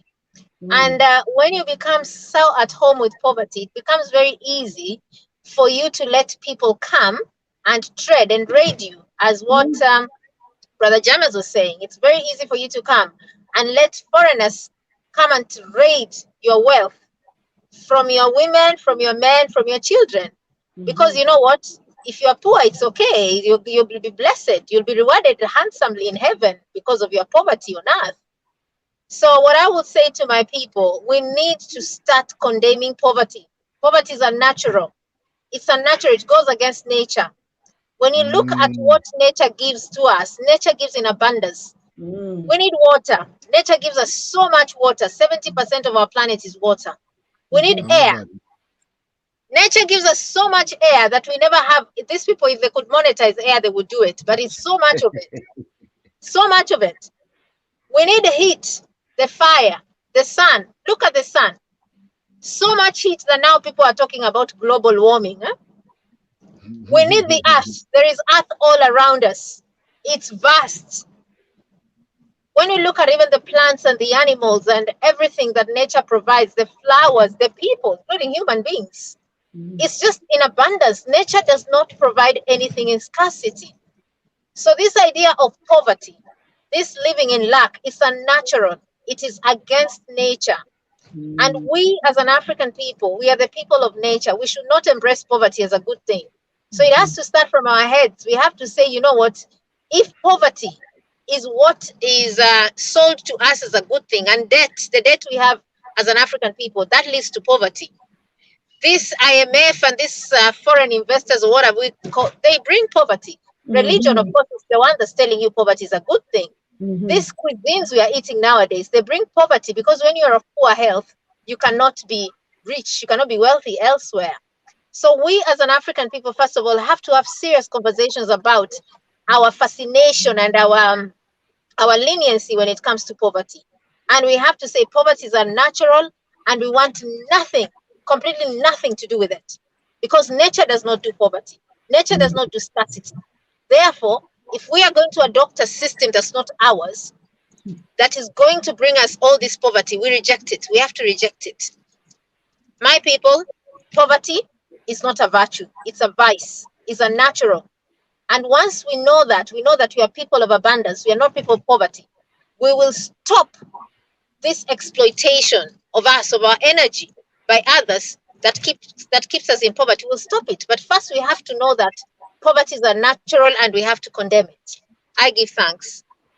We give thanks to you as well, Sister Sheila. Okay, let's go around and maybe talk about some of the solutions. It's been mentioned earlier that clearly what needs to happen is the Africans need to wake up, the Afrikaans. We've got to raise the level of consciousness. And Sister Sheila was just saying there that we've got to condemn debt as well. We should have no part of debt either. And let's go around and get some more solutions to some of the challenges that we've been experiencing as a people in terms of the the current systems and powers that be strangling us as Africans with their monetary system, which works in their interest, but clearly not in our interest. Let's go over first of all to Brother Avi. Thank you so much, Sister Sheila. That was so beautiful. Poverty is a crime against humanity. It is a crime against humanity because, Sister Sheila is driving right now, and the car that she's driving, it needs fuel for it to function. It requires constant maintenance for it to function, to take her where she's going. So as much as we are spiritual beings that are having a physical experience, we require the body to be in the perfect condition so that we can achieve our spiritual goals. So if you live in poverty, there's no food to eat, you're not going to school, there's nothing to wear, there's no water to drink, it will be very difficult for you to achieve your spiritual goals. So we have to be able to be rich, because that is why in Africa we had a society where of Ubuntu, where everything belonged to the society. We had never had an individualistic. Nobody was a billionaire like Jeff Bezos going to space. No, we never had such things. We lived in harmony. Everything belonged to everybody. So that is how we built our societies in that particular way. So in this particular time, the solutions are, Sister Shanice, we have to grow our own food. We have to be able to grow our own food, and we have to be able to grow organic food.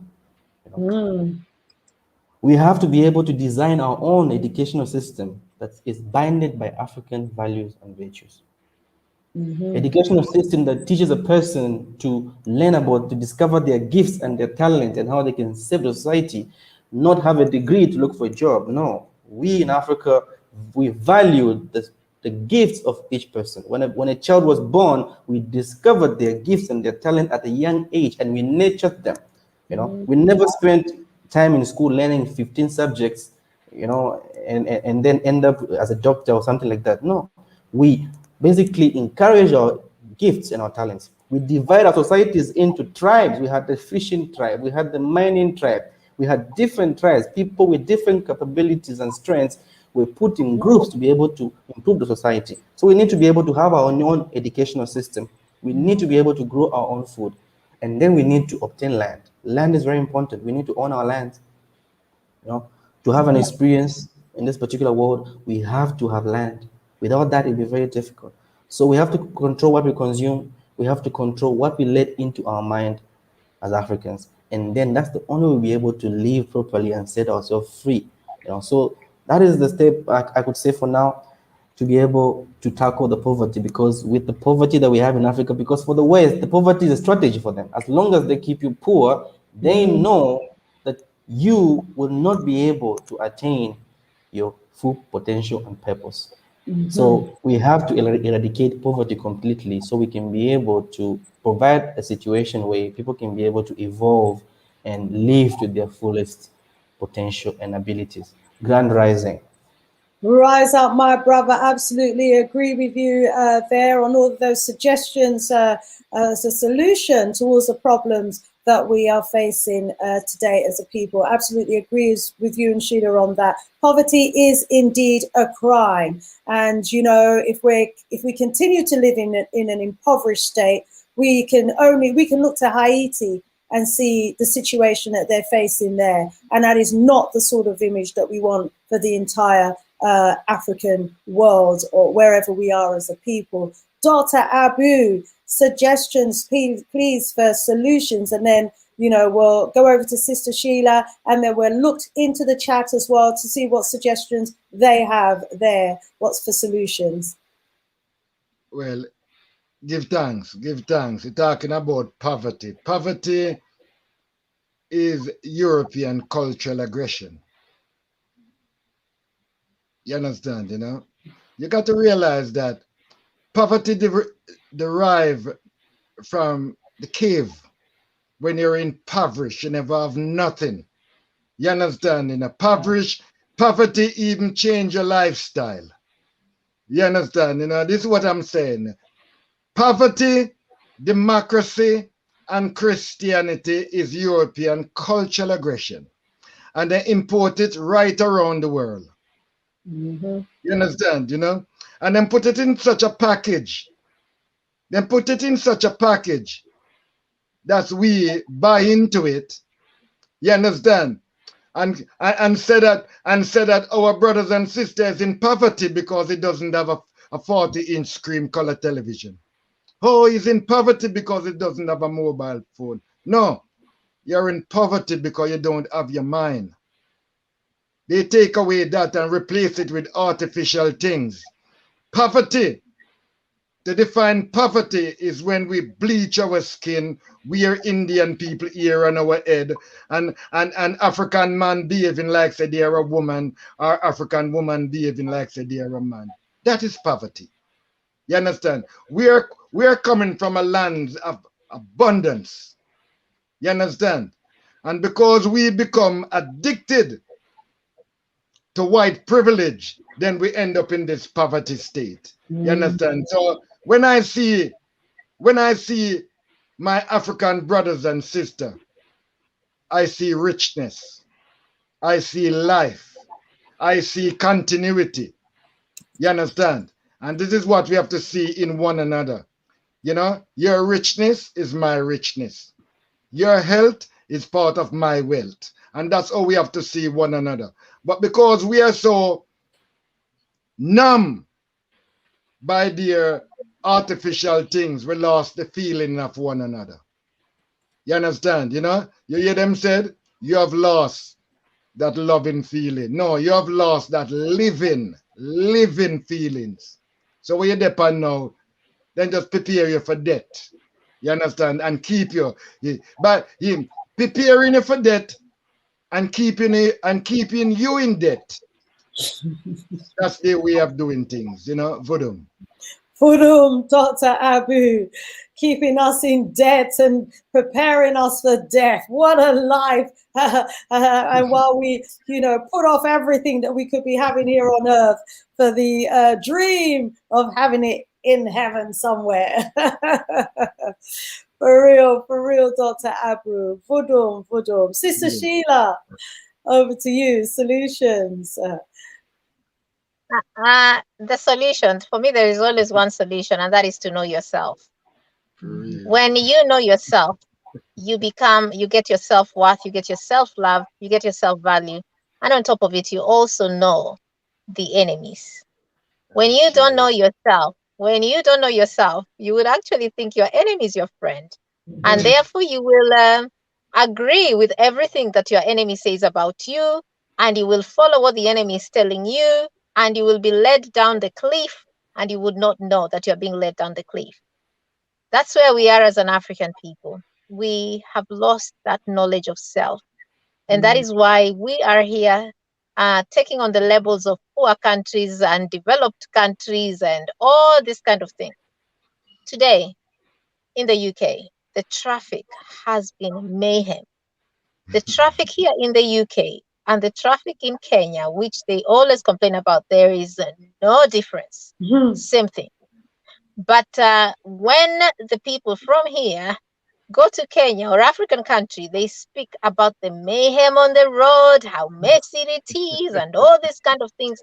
And as they're speaking, you would think that their roads are perfect. Then you sit on traffic, like I've been sitting on traffic for the last 2 hours. That's why I'm even doing this here, where I could have been doing it at home.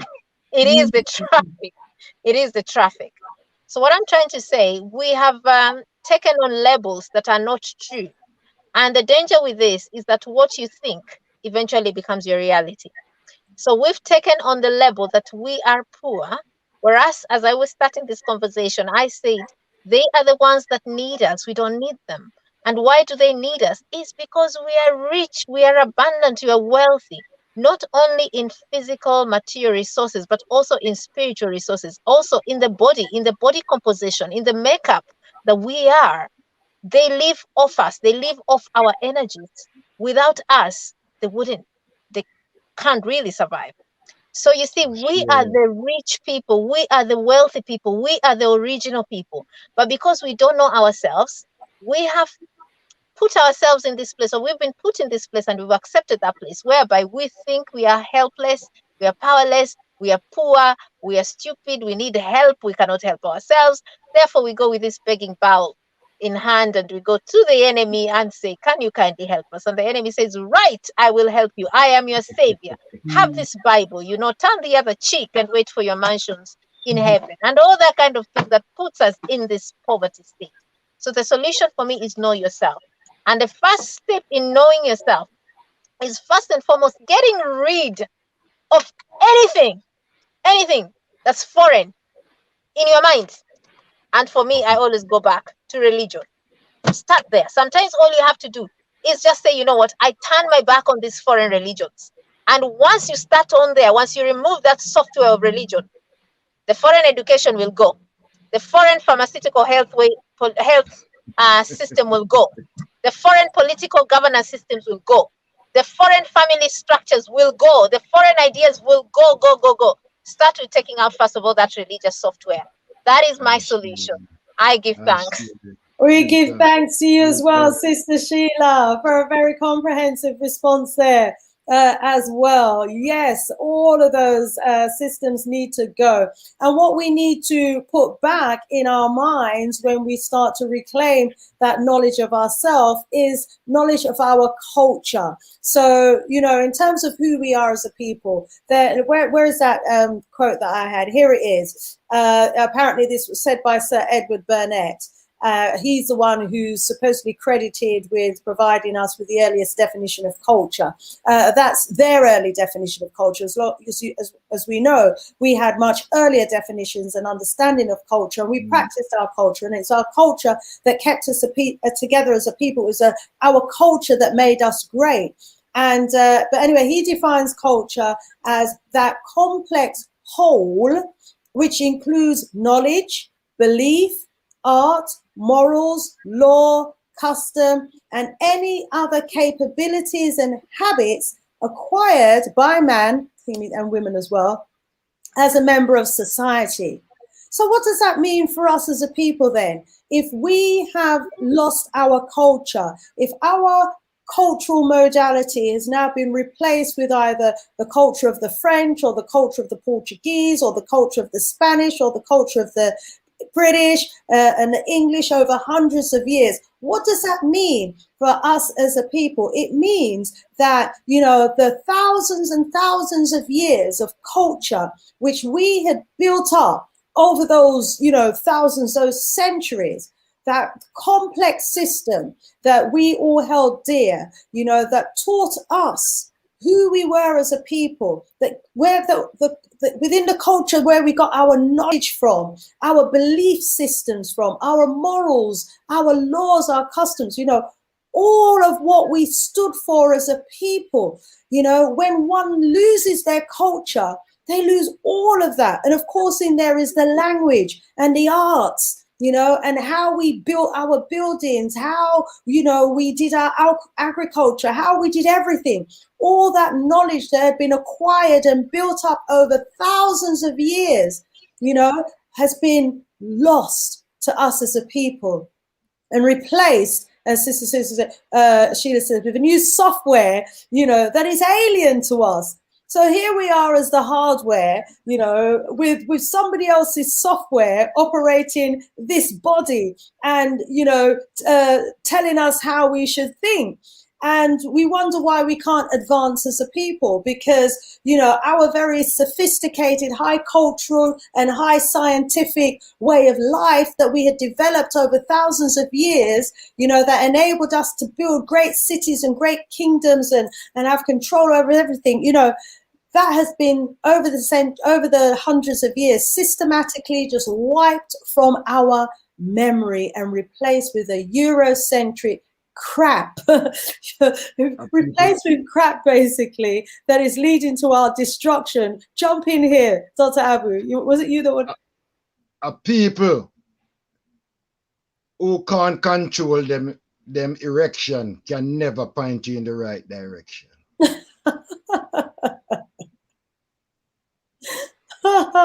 And there are people who don't know the right direction for their erection.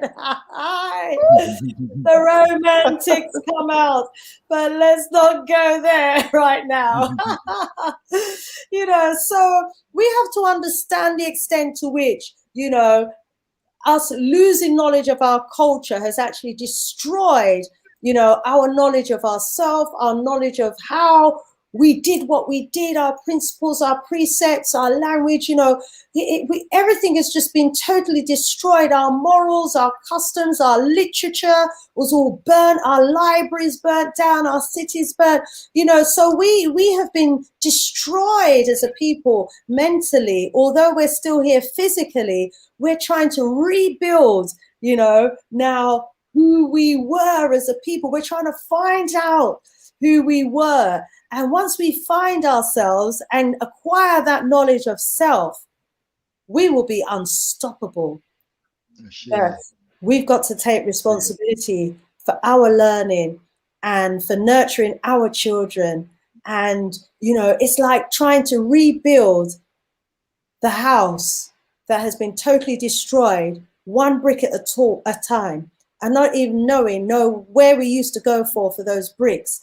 When our ancestors used to build those megalithic or Neolithic structures, they used to select particular types of stones, you know, quartz, and they would go to quarries hundreds of miles away to get those particular types of rocks to build our buildings. Why?